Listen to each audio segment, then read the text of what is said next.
Hello students, welcome back again on my YouTube channel my exam solution. आज के इस video में मैं आपके लिए MPSC 01 का ही आपका चैप्टर नंबर 3 लेकर आई हूँ और इसमें उद्देश्य और निर्धारक के बारे में हम पढ़ेंगे। यानी कि भारत के क्या उद्देश्य हैं और एक विदेश नीति को बनाने में और क्या चीज़ें ऐसी हैं जो उसको वो उद्देश्य पूरा करने में जो है मदद करती है, या फिर कौन से वो कारण हैं जिस वजह से ये उद्देश्य बने हैं। तो इन सब के बारे में हम पढ़ेंगे। पूरा चैप्टर आपका इसी से रिलेटेड दे रखा है। यहाँ पे आप एंड तक देखेंगे वीडियो को, आपको पूरा चैप्टर का कॉन्सेप्ट समझ में आ जाएगा और सारी चीज़ें ही मैंने इसमें ऐड करी हैं। आपके कुछ भी क्वेश्चन बनता है इम्पॉर्टेंट, तो इसमें से आप जो है अगर इस वीडियो को देख लेते हैं तो आपके सारे यहाँ पे क्वेश्चंस भी कवर हो जाएंगे। और इसके अलावा स्टूडेंट अगर कुछ रह जाता है, आपके इंपॉर्टेंट क्वेश्चंस और भी हैं इसके और भी टॉपिक्स हैं, तो अगर वो रह जाते हैं तो आप जो है हमसे वो नोट्स ले सकते हैं। उसमें आपकी पूरी एक्सप्लेनेशन दी होगी। तो नोट्स के लिए आप हमें व्हाट्सएप पे DM कर सकते हैं। बाकी आपको इस वीडियो में से भी आपको जो है मैंने नोट्स भी प्रोवाइड करे हैं, तो ये सब देख के भी आप जो है पूरा अपना एग्ज़ाम मतलब यहाँ पे प्रिपेयर कर लेंगे एग्ज़ाम के लिए। आपका चैप्टर नेम है उद्देश्य और निर्धारक, जिसमें कि विदेश नीति के क्या उद्देश्य होते हैं और उसको उद्देश्य के क्या कारण होते हैं जिस कारण से हम निर्धारण करते हैं उस उद्देश्य का, इसके बारे में आपको बताया गया है। तो भारत की विदेश नीति उद्देश्य और सिद्धांत क्या है इसमें? सबसे पहला है राजनीतिक स्वतंत्रता एवं बाह्य सुरक्षा। यहाँ पे सबसे पहला उद्देश्य जो भारत ने अपना बनाया है वो है राजनीतिक स्वतंत्रता। राजनीतिक स्वतंत्रता क्यों है? क्योंकि भारत बहुत सालों तक जो है किसी एक देश का गुलाम रहा था और उसी कारण उसको जो है अपनी स्वतंत्रता पर वो कोई भी अब समझौता नहीं करना चाहता। अपनी जो फ्रीडम है उसे वो यहाँ पे रखना चाहता है और इस पर कोई भी समझौता नहीं करता। और उसने अपना यही एक मेन उद्देश्य भी बताया है कि मैं अपनी स्वतंत्रता को कायम रखूँगा और इसके साथ कोई समझौता नहीं करूँगा। तो अपने स्वतंत्रता का उद्देश्य ही उसने यहाँ पे प्रमुख रखा है। और बाह्य सुरक्षा का यहाँ पे अर्थ है कि कोई भी बाहरी देश अगर मेरे देश पे हमला करेगा तो उसका भी हम लोग सामना करेंगे, जिसके लिए उसने कई प्रकार के जो है जो हथियारों की उसने भी हथियार वगैरह भी तैयार कर रखे हैं। तो इसके लिए भारत चाहता है कि मेरी स्वतंत्रता पर कोई भी आँच ना आए, क्योंकि भारत ने जो है काफ़ी टाइम से ये सब चीज़ें झेल रखी है। दूसरा इसकी विदेश नीति का उद्देश्य है विश्व शांति के लिए सभी के साथ मैत्रीपूर्ण संबंध। अब भारत जो है ये सभी के साथ मैत्रीपूर्ण संबंध बनाता है ताकि विश्व में जो है हम शांति स्थापित कर सकें। ये चाहता है कि हमेशा से हम जो है कोई भी कार्य करें, ये चाहता है कि हम अगर देश में अपने कोई भी कार्य करें वो शांतिपूर्ण से हम जो है निपटारा हो सके उस काम का। मतलब हम कोई भी लड़ाई हमें ना करने पड़े, कोई भी युद्ध ना छेड़े, उससे पहले ही हम जो भी हमारा मैटर है उसे सॉल्व कर ले। तो इसके लिए उसने विश्व शांति की बात करी है। और ये चीज़ हमने जो है वर्ल्ड वॉर के टाइम पे भी देखी थी। जब second world war first world war हुआ था तभी भी और शीत युद्ध हुआ था जब, तब भी भारत ने क्या किया था, गुटनिरपेक्षता का जो है अपना रास्ता अपनाया था। गुटनिरपेक्षता अपना एक अलग गुट बनाया और किसी भी देश के साथ शामिल नहीं हुआ ताकि विश्व में जो है हम शांति स्थापित कर सकें, या फिर अपने देश में हमें जो है किसी के साथ लड़ना ना पड़े और सभी गुट के साथ हम मिलकर रहेंगे और अपना एक अलग गुट बनाएंगे। उनकी मदद कर रहे थे, पर ये इन्होंने कुछ भी ऐसा आक्रमण या विरोध किसी भी चीज़ का नहीं किया था। तो विश्व में हमेशा शांति रखने की बात जो है इसने इतिहास से ही करी है भारत ने। तो इसका विदेश नीति का दूसरा उद्देश्य है शांति स्थापित करके रखना, और इसके लिए इसने हर देश से जो है मैत्रीपूर्ण संबंध बनाए हैं। चाहे शीत युद्ध के टाइम पे अमेरिका हो, सोवियत संघ हो, सबके साथ ही शांति स्थापित करने का इसने प्रयास किया है। उपनिवेशवाद को ख़त्म करना चाहता है। उपनिवेशवाद यानी किसी भी देश को कभी भी कोई देश जो है बंदी ना बनाए अपना, उसे स्वतंत्र रहने दे, क्योंकि भारत खुद भी जो है ब्रिटिश शासन का उपनिवेशवाद रहा था। इसलिए उसने अपनी विदेश नीति में भी ये शामिल किया था कि उपनिवेशवाद को हमें ख़त्म करना है। कोई भी देश किसी भी देश पर कब्ज़ा नहीं करेगा, ताकि उसके देश का वो कुछ विकास ही नहीं हो पाएगा अगर कोई देश उस पर कब्ज़ा कर लेगा। इसलिए उपनिवेशवाद को हमेशा ख़त्म करना इसका उद्देश्य रहा है। न्याय संगत आर्थिक एवं सामाजिक विश्व व्यवस्था, हमेशा न्याय संगत आर्थिक व्यवस्था इसने अपनाई है। और सामाजिक विश्व व्यवस्था यानी कि सभी के साथ जो है कानून अगर ये बनाता है तो वो सभी पे लागू हो वो कानून। सामाजिक व्यवस्था इसने बनाई है, यानी कि सभी को जैसे समानता का अधिकार है तो सभी को जो है यहाँ पे समान समझा जाएगा। अगर विश्व में कोई भी योजना बनाई जा रही है, चाहे उसे शिक्षा दी जा रही है या और भी कोई योजना बनाई जा रही है किसी ग्रामीण लोगों की मदद के लिए, और भी जो है लोगों के लिए कुछ भी यहाँ पे अगर निर्धारित किया जाता है तो उसमें सभी का जो है हित हो, सभी को समान रूप से वो चीज़ मिले। तो इसीलिए भारत जो है हमेशा न्याय संगत रहने की कोशिश करता है, चाहे वो आर्थिक मामले हों चाहे सामाजिक मामले हों। ने न्याय संगत आर्थिक एवं सामाजिक विश्व व्यवस्था को अपनाया है। और इसके अलावा और भी कई विदेशी नीति के उद्देश्य हैं इसके, जो कि इसने अपनी पंचशील में, हर देश की जो पंचशील योजना होती है तो उसमें भी इसने जो है इसके बारे में बताया है। और इसके मेन उद्देश्य है इसकी पंचशील के, जो कि 1954 में जो है फर्स्ट टाइम ये बनी थी। और इसमें इसने अनाक्रमण यानी हम किसी भी देश पे आक्रमण नहीं करेंगे, हस्तक्षेप की नीति अपनाई थी। किसी भी देश में हस्तक्षेप नहीं करेंगे, उसके आर्थिक मामलों में, उसके निजी मामलों में हम हस्तक्षेप नहीं करेंगे। शांतिपूर्ण सहअस्तित्व और विश्व में शांति कैसे स्थापित रखी जा सकती है इसके बारे में हम चर्चा करेंगे। तो इसीलिए इसने अपनी पंचशील योजनाओं में भी इन चीज़ों को शामिल किया। भारत अपनी विदेश नीति के माध्यम से शांतिपूर्ण कानून पालन करके और विश्वीय सभ्य को प्रतिमान होना चाहता है। वह विश्व समुदाय के साथ महत्वपूर्ण संबंध के द्वारा लाभ उठाने की चेष्टा रखता है। और भारत के एक विदेश नीति का एक ये उद्देश्य भी है कि भारत चाहता है कि मैं सभी के साथ जो है मैत्रीपूर्ण संबंध बना के उस देश का लाभ उठाऊँ।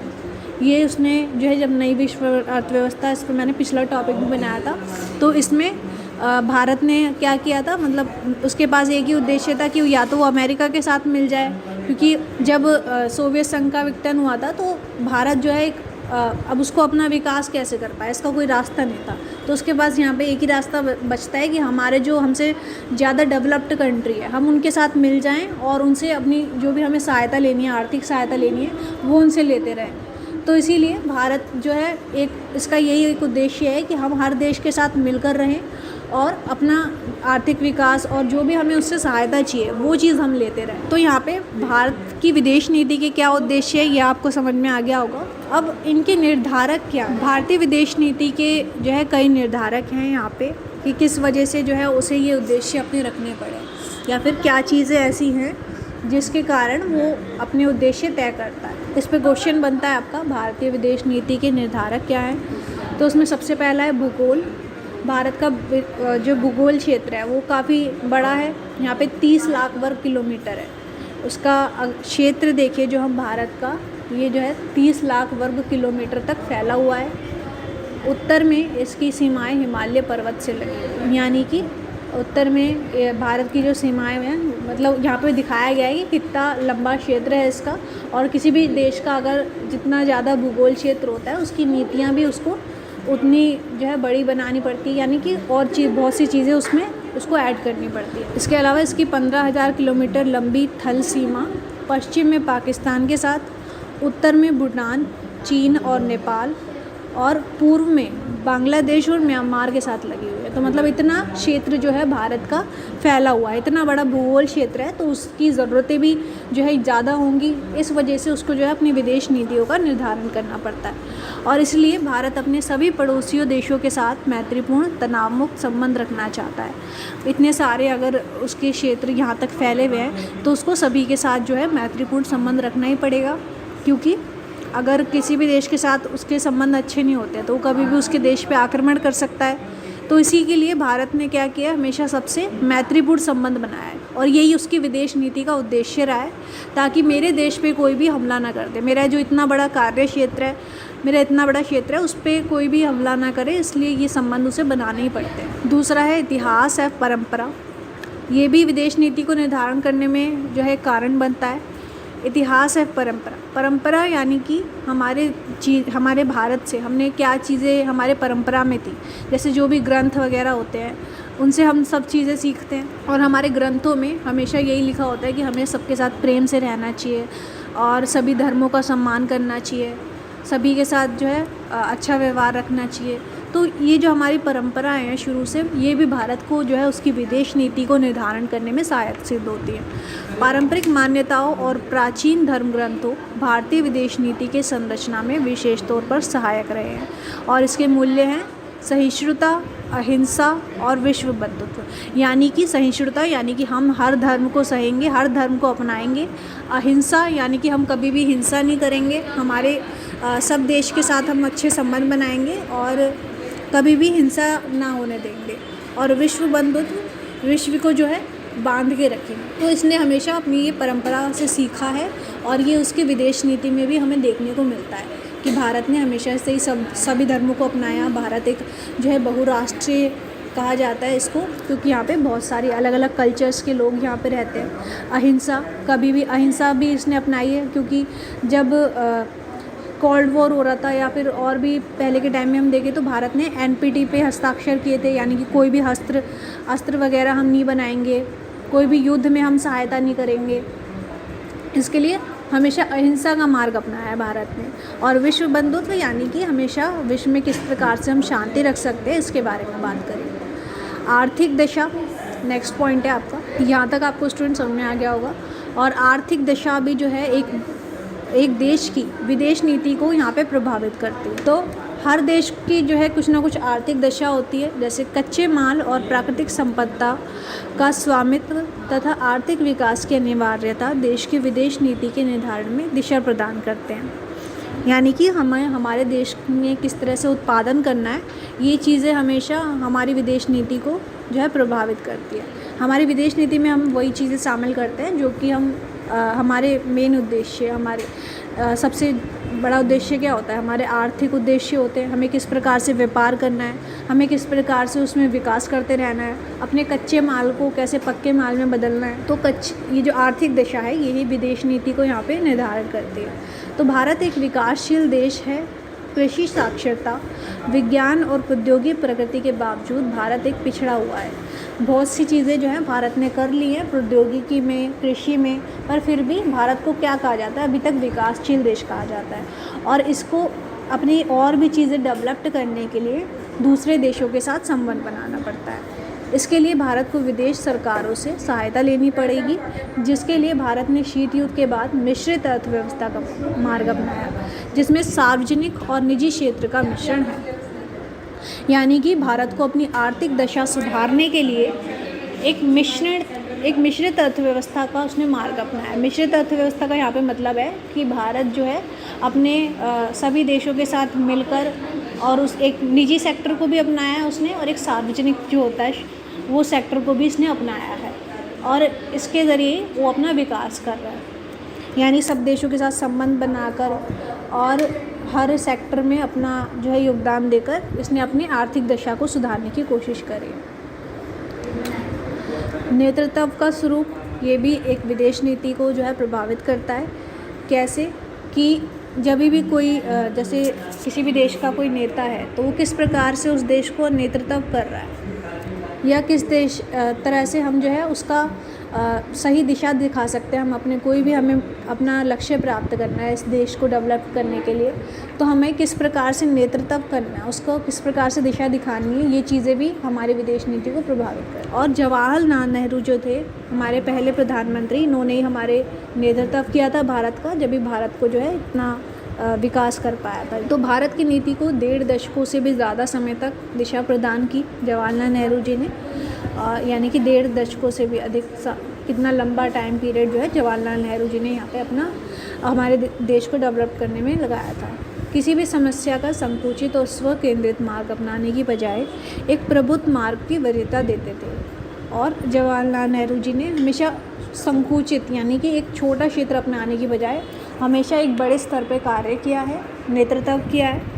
जैसे कि जो गुटनिरपेक्षता अपनाया उसमें भी क्या किया इन्होंने, एक किसी भी देश में शामिल चाहे तो वो हो सकते थे, अपना एक ऐसा भी कर सकते थे वो कि अमेरिका के साथ मिल जाते और अपने आप को डेवलप कर लेते, पर उन्होंने क्या किया, अपना एक अलग क्षेत्र बनाया है। यहाँ पे अलग हो गए, मतलब दोनों देशों से गुटनिरपेक्षता अपना बना लिया, मतलब कि एक बड़ा फैसला इन्होंने यहाँ पे लिया। तो इस प्रकार से इसका निर्देशन हुआ कि यहाँ पे हम एक इतना अच्छा निर्देशन हुआ कि हम अपने आप को डेवलप कर पाए। तो नेतृत्व का स्वरूप भी जो है भारत की विदेश नीति को यहाँ पे प्रभावित करता है कि कौन उसका नेतृत्व कर रहा है। इसके अलावा घरेलू वातावरण, यानी कि किसी भी देश के अंदर के आंतरिक जो मामले होते हैं उसको वो किस प्रकार से सॉल्व हो रहे हैं। तो घरेलू वातावरण में स्वतंत्र भारत में अनेकता में एकता का सचिव उदाहरण है। इसने अपना जो उद्देश्य बनाया है अनेकता में एकता का सचिव उदाहरण, यानी कि यहाँ पे अनेकता, बहुत से अलग अलग कल्चर्स हैं, अलग अलग जाति के लोग यहाँ पे रहते हैं,